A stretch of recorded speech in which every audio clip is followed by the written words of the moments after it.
Unomuda ere mukomana? Ndinomuda. Ko ndikakuti umurambe unomugona ere?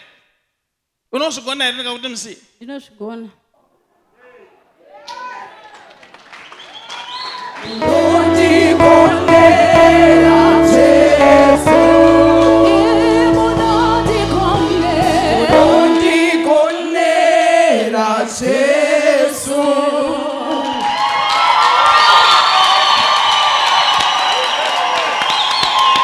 Simudza maoko uti Mwari nyaya dzangu ngadzinake nase kwete rimwe zuva ite Mwari vurai mafauzi eupenyu hwangu avhurika.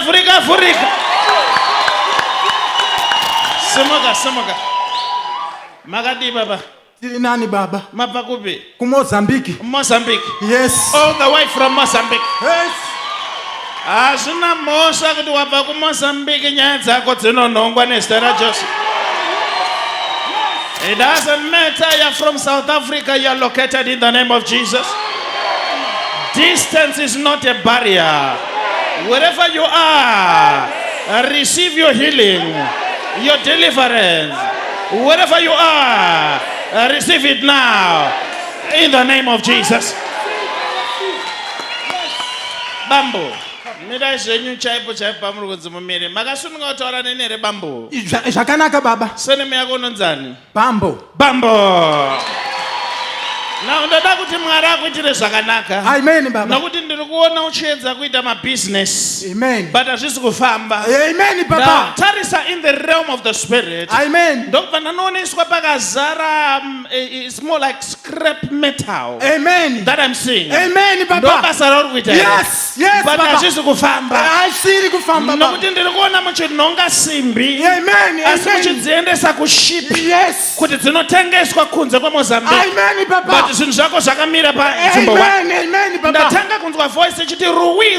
What's Rui? Rui Shanki Bambo. Can I do some serious stuff here? My name is Prophetic, Freddy. Reporting as it is written in heaven. I report what I see, what I hear, and I report the deepest mysteries and miracles of God.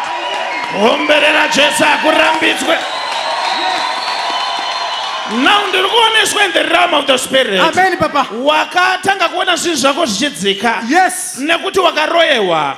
But wakaroyewa gorera wakachata. Yes. It was in 2019. Amen. Can I do some serious stuff here? Yes. Now ndiri kuoneswa ini zvinhu zvako zvangotanga kudzika zvisina Amen. kufamba. Ichokwadi baba. Handazina Jehovha udzikinurwe nezita raJesu. I receive. Uchidzokera kuMozambique kwawabva. Amen. Uchatanga kuona madhozi ako achivhurika. Amen. I Ndizvo receive. zvataura Jehovha. I receive. Wauya Yes. nani?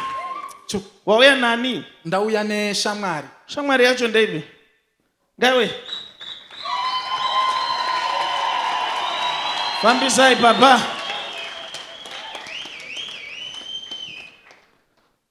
Aha. Imi zvenyu zvanaka papa. You are free now. Zvatonaka. I receive. Endai munogara henyu pasi. Munonzani papa? Nozva Alberto Zakarias. Alberto. Yes. Regai nditaure nemi Alberto. Munoita basa rei? Ini ndinotengesa. Munotengesa? Ndinotengesa zvokudya nombasha dzokupfeka. Ndoda kuti Mwari akuitirei zvakanaka. Amen. Nekuti pandiri kuona iko zveshe ndiri kuona tunhu twenyu twakamira panzvimbo imwe chete. Amen. But we really need to open doors now papa. Amen. Uyu mumwe wenyu watoonekwa. Nemiwo zvenyu zvasunungurwa nezita raJesu. Amen. Ndiri mufundisi wechechi. Haiwa mundiudze. Ndiri kuti zvifambe zvakanaka, handisi kupindirana nevamweni zvakanaka muchechi. Makatobuda kudhara mukatanga yenyu. Ndizvo ndakabuda manga muno vamweni ndakutanga yangu. Zioni.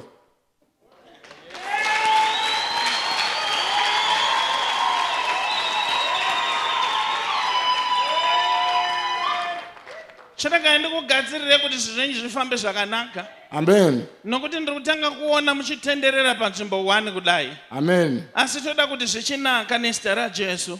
Amen. Nokuti izvo zvindakakutarisai mune vavengi vakawanda kunyanya kusvondo ikoko. Asi nekuti mauya pano, imi munoda kuti munzwe kuti moenderera mberi here.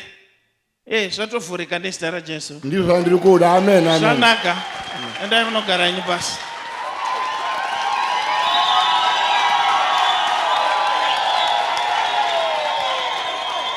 Mauya nani mama? Mauya nani? Ndauya na uyu na Uyu ndiani ma? shamwari yangu Ko ava ndeni? Shamwari? na Moradu. Komana wangu. Mukomana? Wangu. Unonzani we? Nozi Patricia. Uyatoni Patricia? Ni mukomana wako?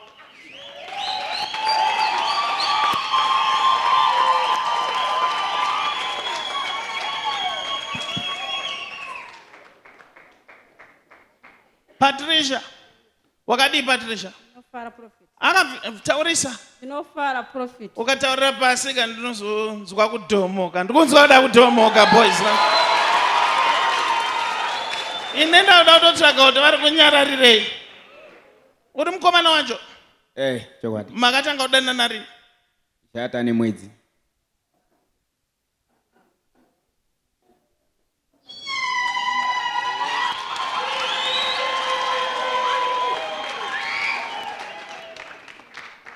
Wakambonzwa chinonzi slambeto. Mwati? Slambeto, something like that. Nah, then said. Unonzani iwe? Umberto. Oh yes.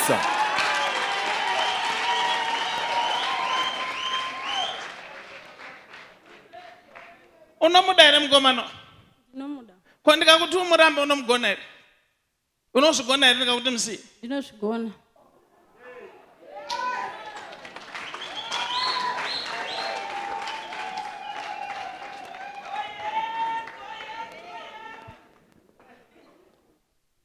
Now, handisi kuona relationship yenyu ichienderera mberi nezvikonzero zvandakutaura.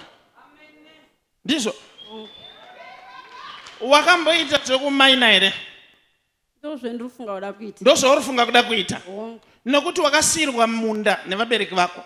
Hongu uripo. Ndokubva vakuti kana waakuda kuzoshandisa shandisa. Ndizvo? Hongu Prophet. Mabva kunyika ipi? kuMozambique. kuMozambique. But kune minda iyi ndatadza kuverenga, it was more like Nyangoro or Nyangaro, something like that. Nyaronga. Nyaronga. Oh yes. Now, chandiri kuda kuti muregedzere kuita zvaurida kuita. Hongu Prophet. Ndechekuti uyu ndiye arifana kukupa mari Hongu Prophet. kuti muende kunomaina Hongu Prophet. mumunda mana amai vako. Hongu. Zvanzi hazvibude izvozvo.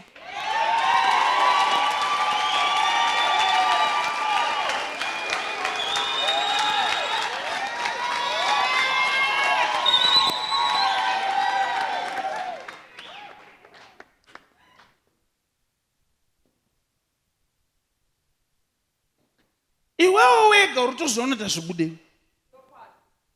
Ndaona zvinhu zvenyu izvi zvanorambira pakati. Uri kunzwa here mukomana? Ndikunzwa. Taurai baba. Unomuda here? Unomuda? Ndinomuda. Takatoziyana pa Facebook nekare beji tataura pesi. Makazana pa Facebook? Magona, chiregai ndikugadzirisei so. Ndizvo? Hongu Prophet. Dana naye. Asi uyu ngaakubvisire mari. Hongu Prophet. Wozomuendesa kumunda uko kumaini. Hongu Prophet. Kana aroora. Tazizwa Prophet. Wazvinzwa? Ndapedza nemi. Zvanaka nezita raJesu. Amen.